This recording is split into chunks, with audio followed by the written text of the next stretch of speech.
Hello, everybody, and welcome to another edition of Ian Saturday Night, very late at night. I've kind of started writing again, and I realize this is very late at night, but I have excess energy, and I thought I'd post kind of a video talk show to you guys. Another edition of Ian Saturday Night. I'm just kind of going along my merry way here. I wrote a 17-page letter to my girlfriend and fiance in the former years, and I don't know how it went, but I got a lot of effort with it, and I took my time, and it's a handwritten letter. So handwritten letters take a lot of time and energy from me, and I scrape up my knuckles as I told you guys.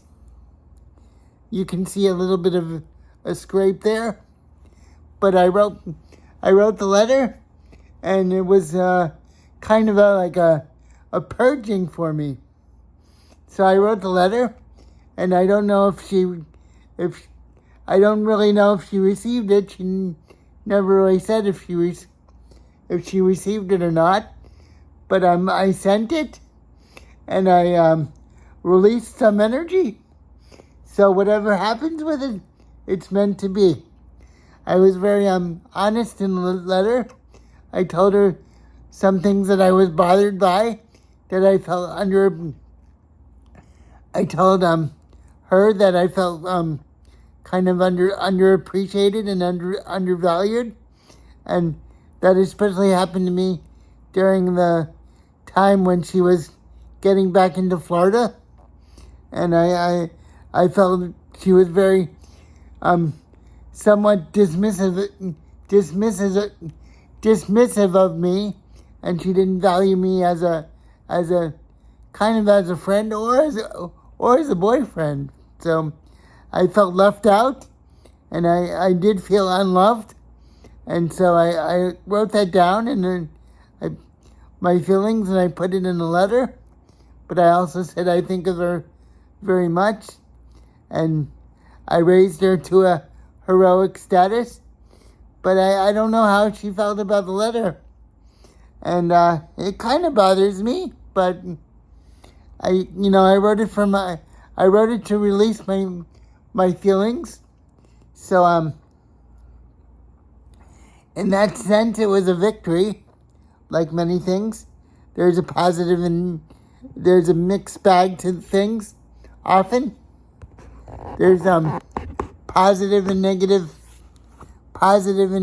feelings that goes into something, and that's the way it is.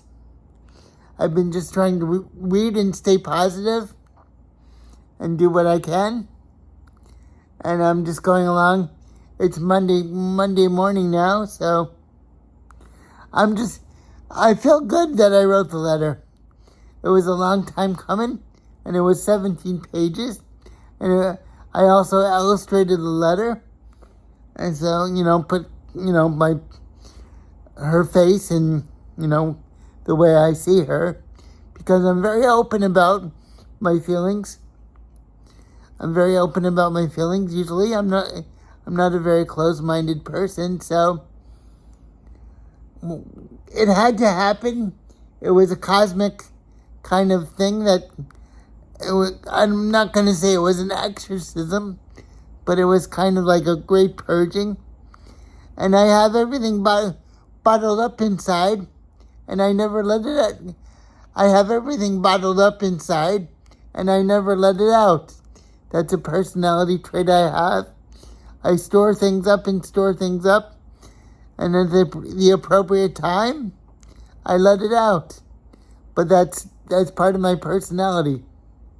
So I'm just going along here, writing, and I saw a horror movie yesterday. I thought it was going to be very scary for me, but it actually was one of the best movies that I've ever seen in my movie critic career of 15 years. And it was called Bring Her Back by the Filippo brothers. So I recommend it highly. Sally Hawkins was terrific in it. She's a little warm and a villainous. She's a great mixture and very authentic.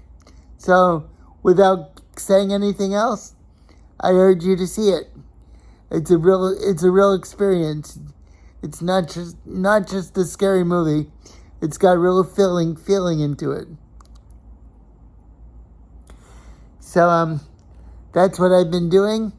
Just trying to keep busy and trying to keep the universe talking to me and those kind of things. I think about cupcakes often, but I'm off them for a little while just because I think they're better for me if I don't indulge. But you know, everybody likes a cupcake once in a while. So I've been thinking about that and just trying to stay busy and positive. I have a little bit of a pull of the lonely hearts, being lonely now and then, but that's life. And there's not too much I can do about it. Not too much I can do. So tomorrow starts a new day, and I'll get ready to go, and I'll go to lunch, and I'll see what happens. Okay, everybody. I'm wishing everybody a good night and a good time and a good Monday morning, and I'll see you next week. Bye, everybody.